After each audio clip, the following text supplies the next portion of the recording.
हालात को दोष मत दो मूर्ख।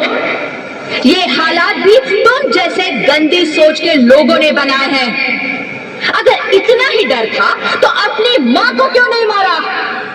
अपनी बहन को क्यों नहीं मारा? अपनी बीवी को क्यों नहीं मारा? हमें क्यों मारा? डर तुम्हें लग रहा था तो तुम मरते, हमें क्यों मारा? बेटे के मोह में, क्योंकि बेटा वंश चलाता है। अरे मूर्ख, अगर बेटा वंश है तो बेटी अंश है।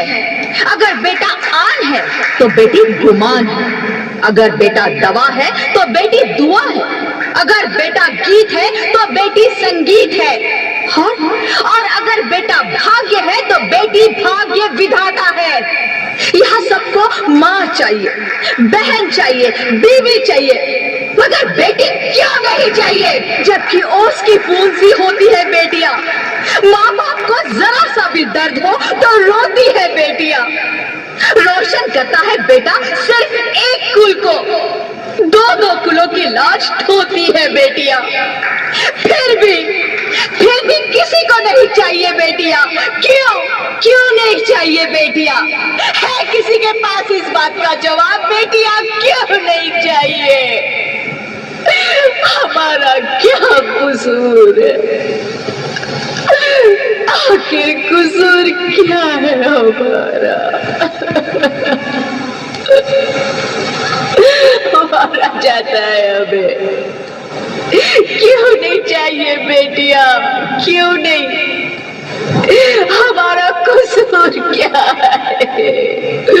क्या है हमारा कसूर? गलती नहीं है, मुझे माफ कर दो, मुझे माफ कर दो मेरी बच्ची, मुझे माफ कर दो।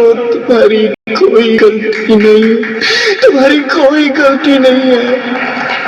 रोहित, रोहित, रोहित, रोहित उठो। अरे क्या हुआ? क्या? उठो रोहित, नींद में क्यों चिल्ला रहे हो? अरे तुम जिंदा हो? जिंदा? हाँ, मुझे क्या हुआ है? हे भगवान, तुम्हें लाख लाख शुक्र है, तुम सचमुच जिंदा हो। हाँ, पर हुआ क्या? वो कहाँ गई? वो कौन? मेरी बेटी, मेरी होने वाली बेटी। पर तुम्हें तो बेटा चाहिए था ना?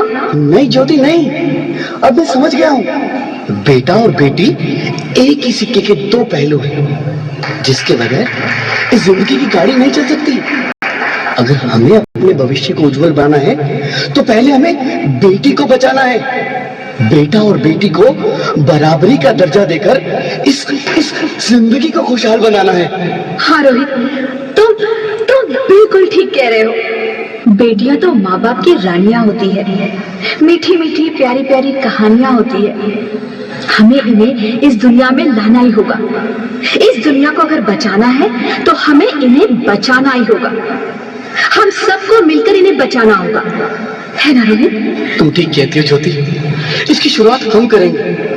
उम्मीद है कि सब लोग हमारा साथ देंगे।